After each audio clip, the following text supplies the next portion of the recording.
please. Oh, Senator Talent. Thank you, Mr. Chairman. Mr. Chairman, I think I see what the amendment is getting at, but I'm very concerned that it would be read and maybe intended to be read as getting at a whole range of tools that we regularly use in foreign policy in order to protect American security at as inexpensive a cost as possible, tools by which, we assist other countries in developing grassroots democratic and economic institutions. Now, we've been successful at doing that in the past, and in doing so have reduced conflict. I mean, just look at Germany and Japan, which we helped develop in that way. We're trying to do that right now, and as a matter of fact, ought to be trying to assist Libya as it emerges as a democracy. That doesn't mean that we have to go in and build a nation, but it does mean that we can use tools like that in order to prevent having to use more expensive, more costly kinds of tools to protect our security that might well cost Americans in life or considerable treasure. So I have to oppose the amendment. And I would also say that we did spend a lot of time on this subcommittee, Mark. We considered a lot of these.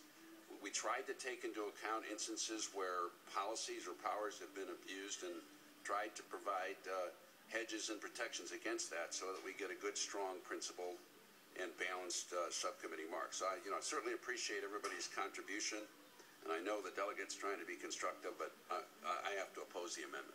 Mr. Ford. I appreciate that, but I feel 110% that nation building blows up in our face, especially in the Middle East. We have Yemen on fire right now. Bahrain gets ignored. There's so many issues over there that it doesn't work. Libya is pretty much Al-Qaeda central now. I don't agree. All right, yes, sir. Mr. Chairman, Cam Moore from Alabama. Just on a brief comment in response, I have to agree with Senator Talent in that, when it comes to nation building, I don't think anyone's trying to promote nation building, but I think what we should say is this: we can't say that we like democracy, but only the kind of democracy where we want it at. Either we're for democracy or we're against democracy in the world. We can't sit here and pick and choose and decide, well, I want this country to have a democratic government, but by the way, I don't like the way the democratic government looks at the next country over. That's inconsistent, and it's not consistent with our founding principles. Thank you. Are we ready for the question? How is Sharia law a democracy? Are we ready for the question? At this point, come on now. We'll vote. Mr. Kirby, did you want to make a comment first? Yes, sir. I'd like to speak in favor of this amendment. I respect the opinions of everyone here, but I don't think this in any way would deter us from using tools. It's just a policy of if we believe in national sovereignty, then we must respect the national sovereignty of other nations as well. And if if they become a threat, then we will deal with them and then come home.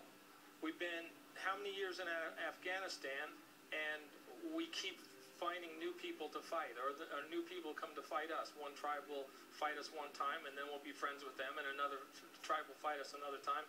And of all the people that we've lost over there, it seems like we keep making no progress. And the idea that we're going to continue to do this in other parts of the world when our borders are wide open and we have our own national security issues here and a financial crisis. So I'm going to speak in favor of this amendment. The gentleman in the back, and then Governor McDonald. Jay Barrows from Massachusetts. May we call the question, please? All right. The question has been called and seconded. We will vote on that motion. All those in favor of calling the question signify by saying aye. Aye. Opposed? Motion carries. We'll now vote on the motion. All in favor of the motion signify by saying aye. Aye. Those opposed signify by saying aye. Aye. All right, the motion fails. All right, Governor McDonald, did you have something for? Ladies and gentlemen, just briefly,